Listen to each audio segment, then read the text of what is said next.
est un peu dans la même configuration que pour l'équipe Cipollini. Donc Bronzini, on va vite la reconnaître. Voilà, elle est là. Elle a les liserés arc-en-ciel, le maillot vert et noir, liseré arc-en-ciel. Elle est encore dans le jeu pour la gagne. Double championne du monde 2010-2011 en effet. Et 10 fois vainqueur d'étape sur la route de France. Ça vous cale un palmarès tout ça. Et malgré son expérience, Nicolas, sachez que c'est la première fois qu'elle débute en Australie. Ce qui change aussi des choses, mais ça on l'a déjà dit en début de retransmission, évidemment, vous étiez allé. Stultens qui attaque. Oui, pour l'équipe Waltis Pro Cycling Team. Et pour l'instant, personne ne la suit.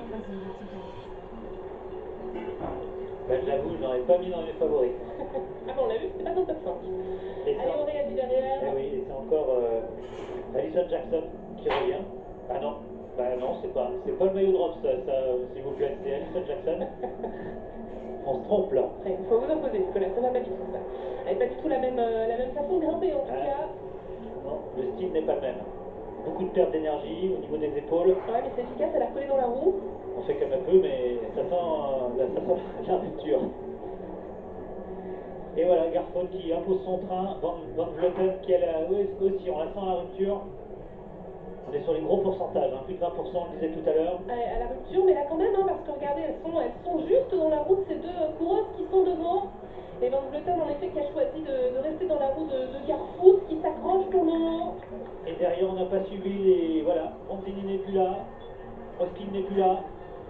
Comment ça va s'organiser derrière? C'est là où il est intéressant après d'avoir des coéquipières pour essayer de rentrer. Est-ce qu'elles en ont encore? Les Cipollini, elles n'en avaient plus. Et Bronzini avait l'air d'avoir encore une coéquipière. Elle est forte, elle fait une grosse montée, cette Sabrina Stultens. Oui. Du coup, elle est en train d'être relayée pour l'instant. Elles sont 4 à être sorties. Catherine Garfaut qui est en tête. Sabrina Stultens, d'ailleurs, ce n'est autre que la championne d'Europe Espoir 2014, route et cyclocross. Voilà, il suffit de dire ça pour comprendre qu'il y a du potentiel. Mais regardez surtout ce qui est en train de se passer. Voilà. Catherine Garfaut est en train d'attaquer dans cette difficulté. Et elle met tout le monde d'accord, parce que derrière c'est très très difficile de résister à l'Australienne. Et là elle est parfaite dans son style tout simplement. Et c'est pas fini Nicolas, parce que derrière il va falloir gérer les difficultés qui arrivent et surtout les moments où il y en aura moins des difficultés. C'est là qu'on voit la différence entre Garfaut et Van Vleuten. Van Vleuten n'est pas une pure grimpeuse, alors que Garfaut beaucoup plus. On le voit, le coup de pédale est beaucoup plus fluide chez l'Australienne. Et maintenant, il faut qu'elle s'en aille toute seule parce qu'elle va moins vite au sprint que Van Vleuten. Oui. Vice-championne du monde encore l'année dernière. Garfaut derrière Chantal Black. Et attention, on est déjà en train de revenir sur elle. Par contre, Alison Jackson, elle a complètement laissé partir le trio. Elle ne reviendra pas. Allez, il y a du beau monde à l'avant, du très beau monde même. Van Vleuten, Annemiek Van Vleuten, lauréate de cette course l'année dernière, mais là qui a l'air franchement de souffrir. Regardez le ventre, le bas-ventre, on voit que la respiration est tendue. Elle a la bouche totalement grande ouverte de toute façon. C'était dur de rentrer sur le Garfort. Cherche de souffle. Il va falloir tourner maintenant pour les trois. Si on veut aller au bout, il faut tourner.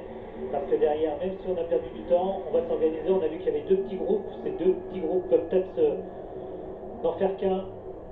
Et là, on va unir nos forces. Alors, certes, dans le groupe derrière, il y a des Australiennes. Il y a des athlètes de l'équipe Hutchinson qui ne vont pas rouler.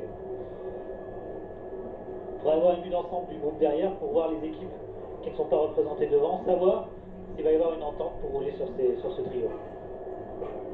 Allez, on ne choisit pas la même trajectoire du côté du rond-point, mais pas de souci. Et évidemment, eh bien, on va laisser travailler Garfaut. Pourquoi? Pourquoi donc? Mais parce que derrière, c'est la plus forte pour l'instant des trois. Oui, mais c'est aux autres de passer. Là, ça fait maintenant plus d'1 minute qu'elles sont dans la roue. Elles ont récupéré, il faut passer. Pas le choix. Si on passe pas, l'échappée n'ira pas aussi. Est-ce qu'elle n'a pas fait une erreur aussi en se montrant aussi forte finalement Garfaut, même si évidemment un podium sur une telle course, même la chance d'aller jouer la victoire ne se refuse pas. Elle sait qu'au sprint contre Van Vleuten, elle a vraiment peu de chance. Ça serait presque devant Vleuten de rouler plutôt qu'Algarpot. Mais bon. Et il reste des difficultés encore, Nicolas, derrière. Côte, oui, mais c'est pas la côte qui vient de passer. Allez, Van Vleuten qui s'est séparé de son bidon. On se retourne. On aimerait bien avoir des écarts justement avec ce qu'il reste du peloton parce que pareil, aucune indication sur le nombre de filles qui ont résisté finalement à cette ascension. La Chalandra. On est à 7 km maintenant de l'arrivée, un tout petit peu plus. Single Lane Bridge. Et Svelten qui était dans l'équipe avec la Mousse l'année passée, l'équipe Samuel, qui était championne du monde du chrono par équipe, elle aussi. Donc elle s'est roulée. Elle peut peut-être, pourquoi pas, tenter quelque chose toute seule, si derrière les deux favorites, hein, parce qu'on a là, on a dans cette échappée les deux des trois favorites de cette course, se regardent, elle peut peut-être en profiter, pourquoi pas. Ouais, pas de victoire professionnelle hein, pour elle, en tout cas, mais 11e du dernier Giro en termes de classement général. Elle n'avait pas pris non plus le départ de la deuxième étape du Santos juste avant, malade. Mais ça va mieux, visiblement.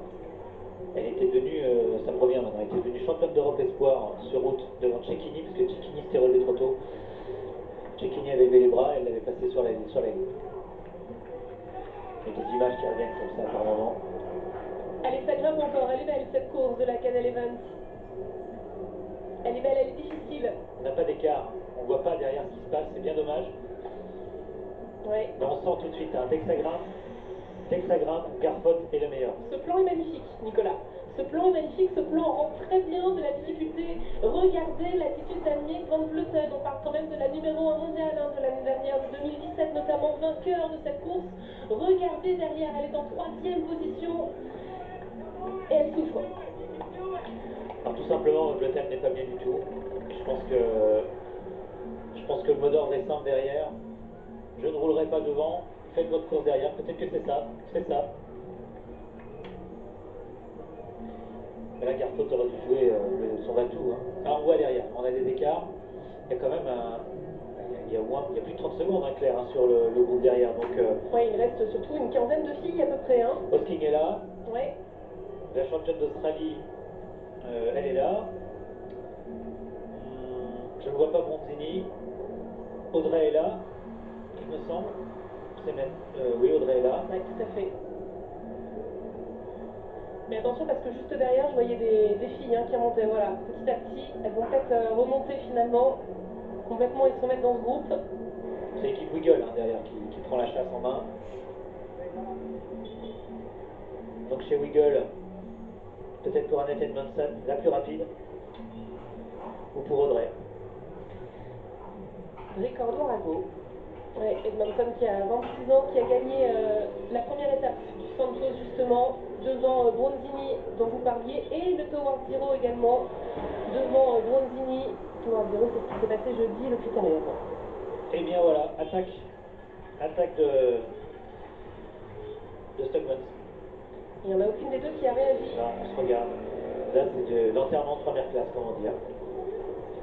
Et du coup, vous voyez, on essaie de se dire des choses là. On parle au directeur sportif derrière. Pas que. Pas que.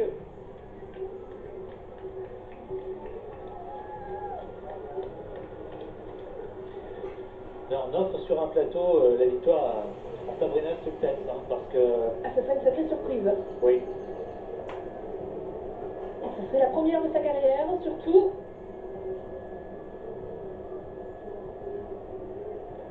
Elle est partie, elle avait pas l'air, c'est vrai, la rupture en tout cas dans les difficultés qu'on a passées. Elle n'est pas voilà, bien coudée au niveau des coudes, mais les mains sur les cocottes.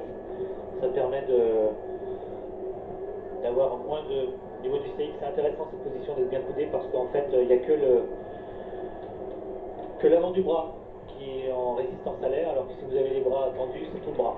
On le voit bien là, sur cette position. On imagine le vent qui vient taper l'athlète, il y a juste l'avant-bras qui gêne, la première partie du bras ne gêne pas du tout la pénétration dans l'air. Ouais, World Pro Cycling est une équipe néerlandaise, hein, créée en 2007 déjà. une équipe qu'on connaît bien, Nicolas, puisqu'elle s'est appelée Rabobank, Rabolive. Également, c'est l'équipe de Marianne Vos, tout simplement,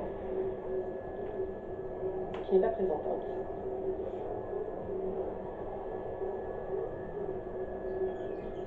Alors les écarts, ils commencent quand même à être sacrément conséquents. Entre, 13 secondes, je viens de calculer. 13 secondes entre l'échappée, entre la première et le duo derrière, pardon. Ça commence à faire beaucoup, d'ailleurs elle se retourne. Et surtout, ce qui serait intéressant de voir, c'est l'allure du groupe qui est derrière, parce que finalement, c'est là que ça va se jouer aussi, Nicolas. C'est l'attitude de ce groupe qui va peut-être décider du sort de celle-ci, de Sabrina Stoltjens, la néerlandaise. Et puis on parle, on sait que Van Vleuten et Garfrot ne roulent pas, donc derrière, ça peut motiver certaines équipes à se mettre en route. Mais je pense alors maintenant que l'équipe Mitchelson-Scott doit elle-même rouler, parce que la victoire, il n'y a que la victoire qui compte pour cette équipe. Faire deuxième, c'est une déception, c'est une défaite. Oui, Van Vleuten a un petit peu relancé en même temps. Oui, mais c'est un peu tard, ça c'est un peu compliqué là. Je sais pas, le niveau tactique, la lauréate de l'année dernière qui avait gagné au sprint un petit groupe de 5-6 athlètes. Hein. Mais c'est un peu la même configuration. Rappelez-vous l'année passée, Claire, c'était la japonaise Ajiwara qui était partie seule, qui s'était fait reprendre à 2 km de l'arrivée. Peut-être qu'on va avoir la même configuration de course. Peut-être a-t-elle réagi comme ça en Angleterre. Il y a quand même un bon écart. On va refaire un. Ouais, c'est quand même son avance. Tiens, allez-y, je vous laisse compter, Nicolas. Sabrina Stoltjens, donc, qui est en tête pour l'instant. Point sur la course avec Van Vleuten derrière et Catherine Garfoot, qui l'ont laissé partir. Et un groupe d'une quinzaine, vingtaine peut-être d'éléments. On n'a pas d'écart officiel. Là, dans cette position-là, voilà, on n'a plus les bras coudés, donc on a plus de, vous voyez, le bras il est presque tendu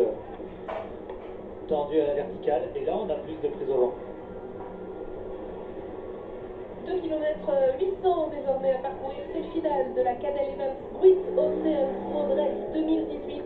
Tout simplement cette course existe depuis 2015, donc désormais c'est la 4e édition et derrière on est en train de mettre en route. Il y a quelqu'un en tête, Sabrina Stoltjens pour l'équipe World Pro Cycling. Ensuite il y a 2 coureuses intercalées, Annick Van Vleuten et Catherine Garfoot. Elles ont été reprises. Et qui ont été reprises donc à l'instant par le groupe qui était derrière. Elle est donc toute seule maintenant à se battre. Mais on l'avait vu, hein, justement, Van Vleuten et Garfoot avaient levé un peu le pied. Ou en tout cas ont décidé de la laisser partir, la néerlandaise. Donc du côté de Mitchelson-Scott, on mise sur la plus rapide du groupe, la plus rapide de l'équipe. C'est un pari. Laquelle la plus rapide sera Raoul peut-être? Gracie Elvin Qui est peut-être encore dans ce groupe. Allez, relevons les deux phares justement. Et Nicolas, et regardons un petit peu les forces en présence actuellement. Rossella Rato est encore là, la sœur. Et Giorgia Bronzini est là. Elle est là, Bronzini. Giorgia Bronzini est là de l'équipe Silence Pro Cycling. Attention, elle a cumulé les 2e places en début de saison. Ça va rentrer, ça va rentrer. Elle est régulière et en forme. Reste à savoir si Hosking a passé. Je vois pas de maillot jaune l'équipe Cipollini, mais peut-être je me trompe.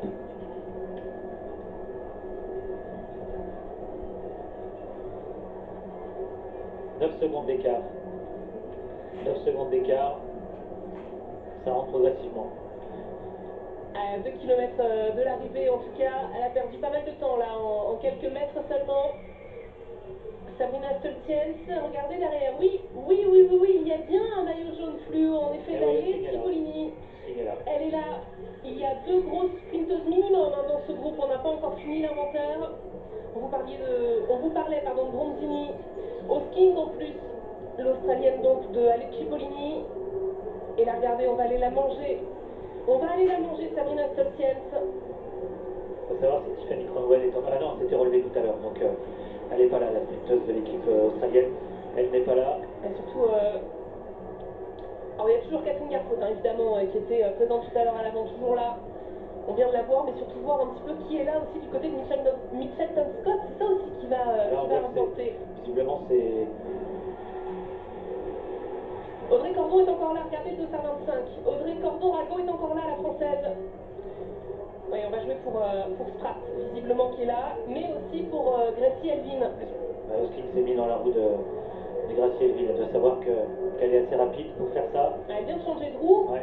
tout simplement parce que, eh bien, je crois que c'est la française, hein, justement, qui est juste devant elle.